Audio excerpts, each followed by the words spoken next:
I remember the night the numbers matched. The ticket lay in my palm, trembling, while the television announcer repeated the sequence like a hymn. 42 million. Mine. But I didn't scream. I didn't call anyone. I didn't even smile.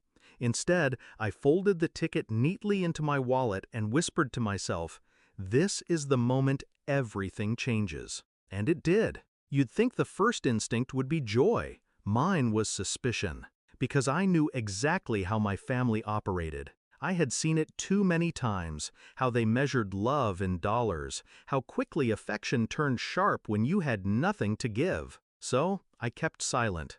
No champagne, no confessions, just patience. I needed to know who loved me for me and who loved me for what I could provide. The test was simple. I pretended to fall apart. I told them I lost my job. I hinted that my rent was late. I let my shoes scuff, my clothes wear thin. I played the role of the struggler, waiting for someone to extend a hand. Most didn't bother to hide their disdain. My mother sighed. "You've always been irresponsible." My father folded his paper, muttering, "You should have planned better." My sister laughed and said she couldn't fund my laziness. Each rejection carved into me, not because I needed their help, but because they revealed themselves so easily. But there was one, my cousin Daniel, quiet, unassuming, never the center of attention.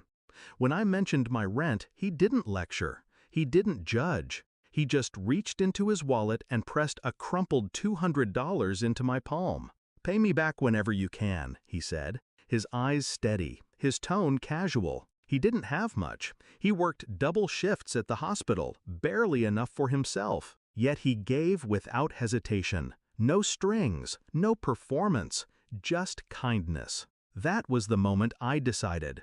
When the time came, Daniel would be the only one who knew the truth. Still, revenge had its place. I could have disappeared quietly, built a new life in silence, but that wasn't enough. They needed to see what they had lost. So I began building. Carefully, secretly. Investments, properties, a company formed under a trust. Layer by layer, I created an empire no one could trace to me. On paper, I was still broke. In reality, I was untouchable. Then I invited them all to dinner. The restaurant was expensive. White linen, crystal glasses, waiters gliding like shadows. My family sat stiffly, suspicion flickering as they glanced around at the luxury they knew I couldn't afford. My father leaned in. "So, you've been doing better." His voice carried that edge of curiosity sharpened by greed. I smiled. "Better than you think." That was my cue. I slid a small black folder onto the table. Inside, contracts, deeds, proof of the fortune they never imagined I controlled. My mother's breath caught. My sister's hand shot out, flipping through pages, eyes widening with every line. My father stared, jaw tight, nostrils flaring. Finally, my sister whispered, "All this time, you were rich?" I met her stare, calm. "All this time, I was testing you." The silence was heavier than the chandeliers above us. I let them squirm, let them feel the weight of their own words echoing back at them. The disdain, the dismissal, the casual cruelty when they thought I was nothing. Then I delivered the final blow. "Do you remember when I asked for help? Do you remember what you said? Every one of you turned your back, except Daniel." All heads swiveled to him. He looked down, embarrassed, but I kept my gaze steady. "He gave when he had nothing. You had plenty, and you chose to withhold. That's why tonight I'm cutting you off. Not a dollar, not a cent. Everything I own, every company, every property will pass through Daniel. He's my family.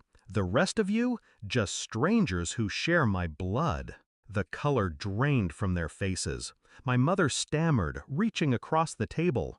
My sister protested, tears brimming, already bargaining. My father slammed his fist, furious at the loss of control.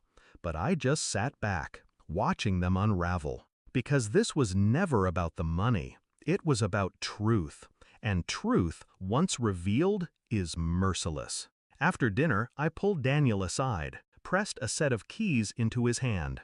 A house, yours. No strings, just thank you. He shook his head, refusing at first, but I saw the tears he tried to hide. He understood what the others never would. That generosity is not measured in millions, but in moments when you have nothing and give anyway. That night, as I watched my family scatter into the dark, broken and desperate, I felt no guilt. I had given them a chance. They had revealed themselves. And now they had to live with the weight of their choices. After dinner, I pulled Daniel aside, pressed a set of keys into his hand. A house, yours. No strings, just thank you. He shook his head, refusing at first, but I saw the tears he tried to hide. He understood what the others never would.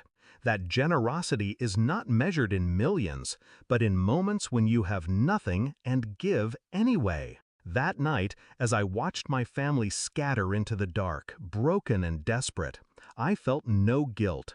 I had given them a chance. They had revealed themselves, and now they had to live with the weight of their choices.